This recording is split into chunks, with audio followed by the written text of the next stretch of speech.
मेरा क़याम पेंसिल्वानिया के शहर केंट स्क्वायर में था।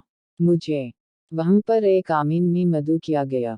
मैं अपनी बेटी सादिया के साथ वहाँ पहुंची तो तकरीबन सारा घर मेहमानों से भरा हुआ था। बहुत सारी ख्वातीन ने हिजाब लिए हुए थे। बुशरा एक डॉक्टर की अहलिया ही और अमेरिका में आकर वो सच्ची और पक्की मुसलमान हो गई थी।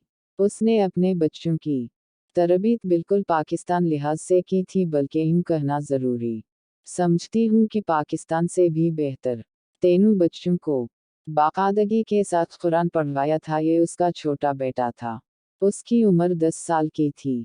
वो सूरत अर-रहमान की तिलावत कर रहा था। जुबानी मेहमान बड़ी खामोशी के साथ उसकी तिलावत सुन रहे थे। इख्तिताम के बाद मैंने बुशरा को मुबारक दी और कहा, मैं हैरान हूँ कि अमेरिका जैसे मुल्क में रह कर तुमने अपने बच्चों को इतनी अच्छी तरबियत दी है।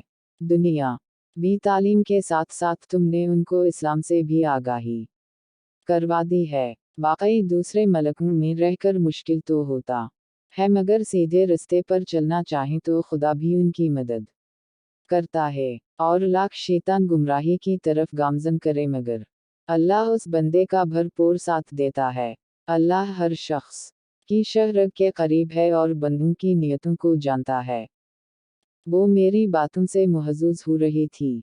मैंने उससे पूछा, क्या तुम शुरू से ही अबाया पहनती थी? तो मेरी बात का जवाब देते हुए गुया हुई, मैं शादी से पहले बहुत ही फैशनेबल थी। बगैर बाजों के कमीज पहनती थी।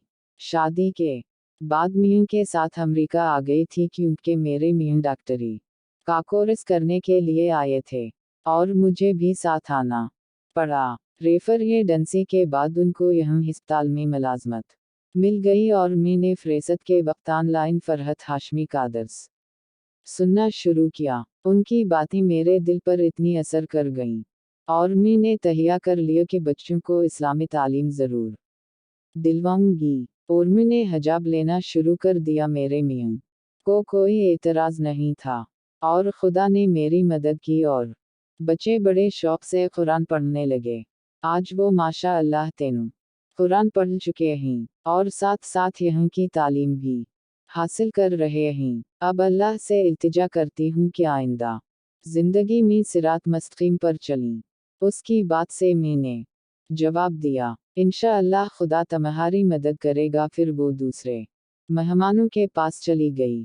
मुझे एहसास हो रहा था दुनिया में आप कहीं भी चले जाएं और अगर मेहनत और लगन के साथ कोई भी काम शुरू करें तो खुदा ज़रूर मदद करता है।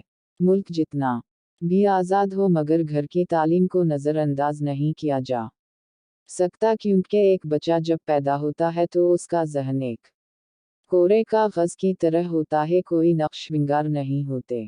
साफ शिफाफ आहिस्ता आहिस्ता घर की तरबियत से नक्श विंगार बनने शुरू हो जाते हैं, अच्छे भी और बुरे भी।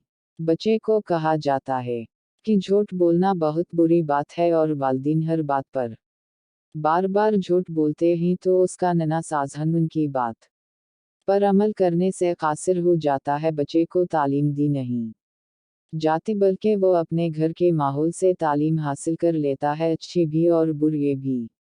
कोशिश ये करनी चाहिए जो भी बात बच्चे से कहीं पहले खुद उस पर अमल करें, फिर उसके जहन में कोई कन्फ्यूजन नहीं पैदा होती।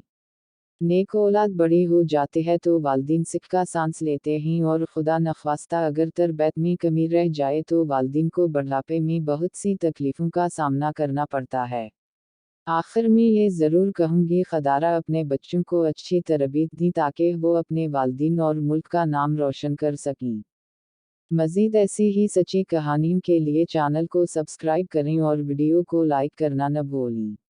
अपना बहुत सा ख्याल रखिए। इजाज़त दीजिए। खुदा हाफिज़।